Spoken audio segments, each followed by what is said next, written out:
Assalamualaikum warahmatullahi wabarakatuh. Halo anak-anak, bagaimana kabarnya? Semoga selalu dalam keadaan sehat walafiat. Kali ini kita akan belajar fikih bab 3, yaitu membahas tentang mudahnya sholat bagi orang yang sakit. Allah memerintahkan kepada hamba-hambanya sesuai dengan tingkat kemampuannya. Begitu juga sholat bagi orang-orang yang sedang sakit. Allah memberikan kemudahan kepada orang yang sakit. Jika orang yang sakit tersebut tidak mampu sholat sambil berdiri, maka diperbolehkan sambil duduk. Jika itu tidak mampu, maka boleh sambil berbaring. Jika sambil berbaring tidak mampu juga, maka diperbolehkan dengan terlentang. Jika terlentang juga tidak mampu, diperbolehkan untuk sholat dengan menggunakan isyarat, yaitu mengedipkan mata atau dengan hati. Hal ini sesuai dengan hadis Nabi Muhammad SAW yang artinya sebagai berikut: sholatlah sambil berdiri jika kamu tidak mampu sambil duduk, dan jika kamu tidak mampu sambil berbaring miring. Hadis riwayat Bukhari. Tata cara sholat bagi orang yang sakit sudah ditetapkan dalam fikih. Tata cara sholat bagi orang yang sakit antara lain: sholat yang pertama, sholat dengan cara duduk. Tata caranya adalah sebagai berikut.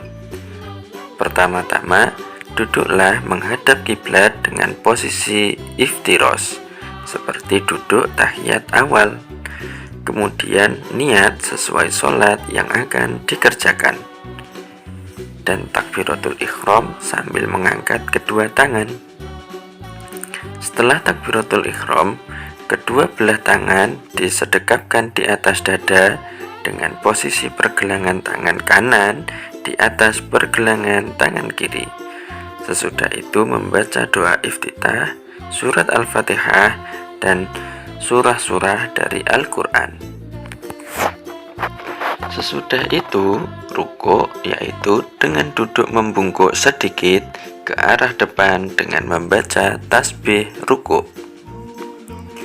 Selanjutnya iktidal dengan cara duduk kembali seperti semula serta membaca tasbih iktidal.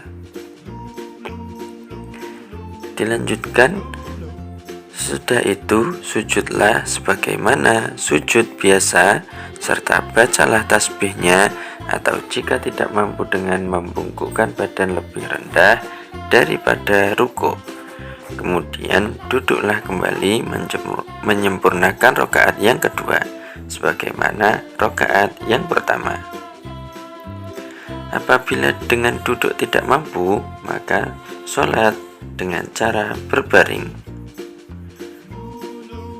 Berikut tata cara sholat dengan cara berbaring. Yang dimaksud dengan berbaring ialah tidur miring di atas rusuk yang sebelah kanan dengan membujur ke sebelah selatan. Telinga sebelah kanan tertindih oleh kepala sebelah kanan pula. Selanjutnya, wajah dan perut, dada dan kaki menghadap ke arah kiblat dengan disertai niat dan bertakbir seperti biasa. Untuk melakukan rukuk dan sujud cukup dengan anggukkan kepala atau dengan menggunakan kedipan pelupuk mata. Jika semua tidak dilakukan dengan anggukan kepala dan kedipan mata, maka gunakanlah hati selama kita masih sadar. Demikianlah seterusnya hingga salam selesai. Jika sholat dengan cara berbaring tidak mampu, maka sholat dengan cara terlentang. Tata cara sholat terlentang adalah sebagai berikut. Pertama-tama, Posisi badan telentang dengan posisi kedua kaki diluruskan ke kiblat. Kemudian kepala diganjal bantal berada di sebelah timur agar muka menghadap ke kiblat. Usahakan kepala diganjal agak tinggi. Kemudian berniat sholat sesuai dengan niat sholat yang akan dikerjakan. Untuk melakukan rukuk dan sujud cukup dengan isyarat seperti menganggukkan kepala atau kedipan mata. Jika tidak mampu, maka cukup dengan isyarat hati saja selama masih sadar. Bacaan sholat dilafadzkan seperti biasa. Jika tidak mampu, cukup dilafadzkan di dalam hati. Demikianlah tadi tata cara sholat bagi orang yang sakit. Ibadah sholat tetap harus dilaksanakan dalam keadaan apapun selama akal masih sehat atau sadar.